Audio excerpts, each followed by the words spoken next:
होखत सगरो चर्चा कहतनी हमहू साचे बतिया रोजो छपाता रे परचा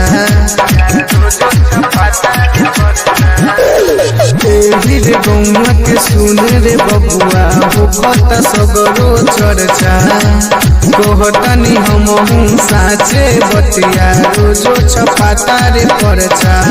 केहू जानत न रही पहचान हो गई है घाटा रोके लोही का बरांड हो गई सब देखी देखी लोग हैरान हो गई है घाटा रोके लोही का बरांड हो गई। पगड़ी मुरेठा बांधे से केहू सरदार न हो जाए, पगड़ी मुरेठा बांधे से केहू सरदार न हो जाए, केहू केतनो रंगदारी करी लेकिन घटारो जैसा रंगदार न हो जाए, रंगदार न हो। गौवा घटारो के लइका डरे न केहू के बाप से थाना पुलिस अधिकारी लेके घूमेला साथ में गौवा घटारो के लइका डरे न केहू के बाप से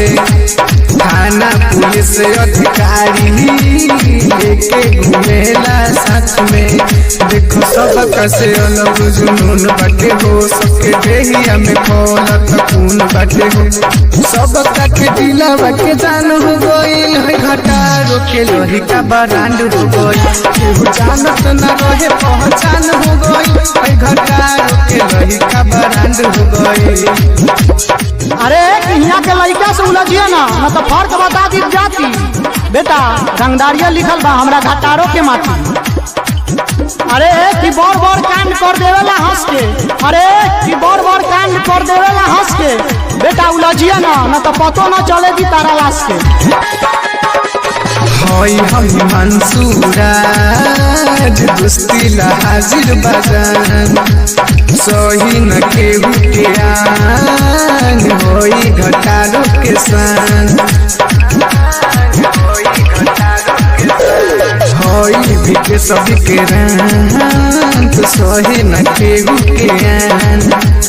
जे भी उठावेला उंगली तोर देवेला ओकर गुमान डीजे राज से काहे परेशान बारो सब एमआई कुंदन से काहे बदना हम बार देखो दिल दीवाना ही मंसूराज हो गई है घटारो के लोही का बरांड हो गई केहू जानत न रहे पहचान हो गई है घटारो के लोही का बरांड हो गई। साई आरती रिकॉर्डिंग स्टूडियो लालगंज वैशाली।